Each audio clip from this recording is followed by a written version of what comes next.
on the renown which my writings will bring you. Do you conclude that you are having difficulties with those men about whom you wrote to me? Your greatest difficulty is with yourself, for you are your own stumbling block. You do not know what you want. You are better at approving the right course than at following it out.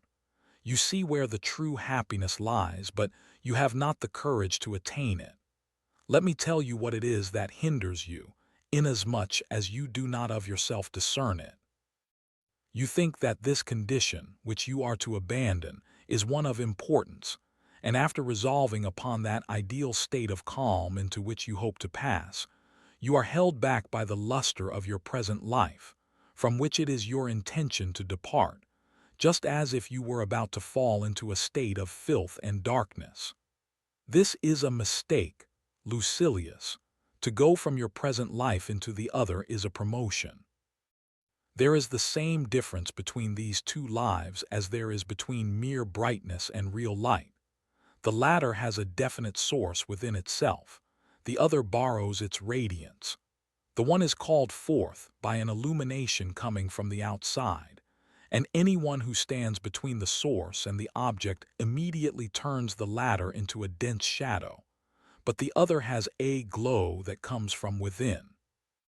It is your own studies that will make you shine and will render you eminent. Allow me to mention the case of Epicurus. He was writing to Idomeneus and trying to recall him from a showy existence to sure and steadfast renown. Idomeneus was at that time a minister of state who exercised a rigorous authority and had important affairs in hand. "If," said Epicurus, "you are attracted by fame, my letters will make you more renowned than all the things which you cherish and which make you cherished." Did Epicurus speak falsely?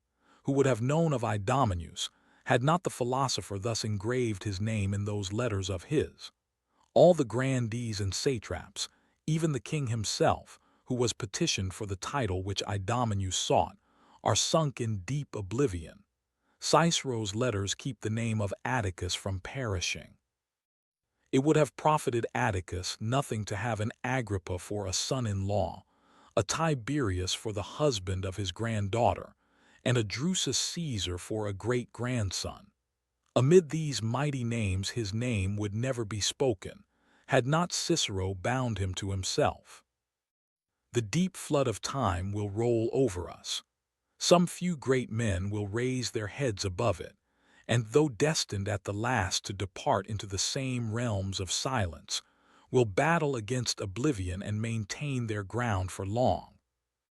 That which Epicurus could promise his friend, this I promise you, Lucilius. I shall find favor among later generations. I can take with me names that will endure as long as mine. Our poet Virgil promised an eternal name to two heroes, and is keeping his promise. Blessed heroes twain, if power my song possess, the record of your names shall never be erased from out the book of time, while yet Aeneas' tribe shall keep the capital. That rock immovable and Roman sire shall empire hold. Whenever men have been thrust forward by fortune, whenever they have become part and parcel of another's influence, they have found abundant favor, their houses have been thronged, only so long as they themselves have kept their position. When they themselves have left it, they have slipped at once from the memory of men. But in the case of innate ability, the respect in which it is held increases, and not only does honor accrue to the man himself, but whatever has attached itself to his memory is passed on from one to another. In order that Idomeneus may not be introduced free of charge into my letter, he shall make up the indebtedness from his own account.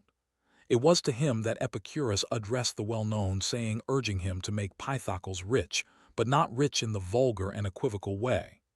"If you wish," said he, "to make Pythocles rich, do not add to his store of money, but subtract from his desires."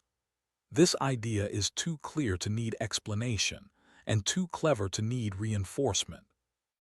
There is, however, one point on which I would warn you. not to consider that this statement applies only to riches. Its value will be the same, no matter how you apply it. If you wish to make Pythocles honorable, do not add to his honors but subtract from his desires. If you wish Pythocles to have pleasure forever, do not add to his pleasures but subtract from his desires. If you wish to make Pythocles an old man, filling his life to the full, do not add to his years but subtract from his desires. There is no reason why you should hold that these words belong to Epicurus alone. They are public property. I think we ought to do in philosophy as they are wont to do in the Senate.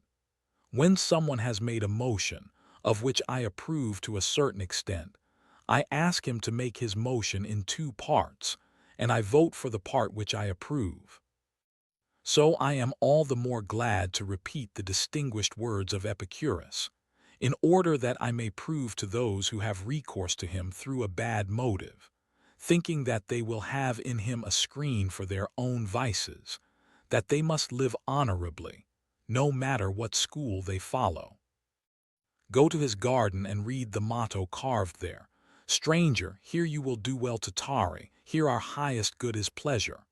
The caretaker of that abode, a kindly host, will be ready for you. He will welcome you with barley meal and serve you water also in abundance with these words. Have you not been well entertained? This garden, he says, does not whet your appetite, it quenches it. Nor does it make you more thirsty with every drink.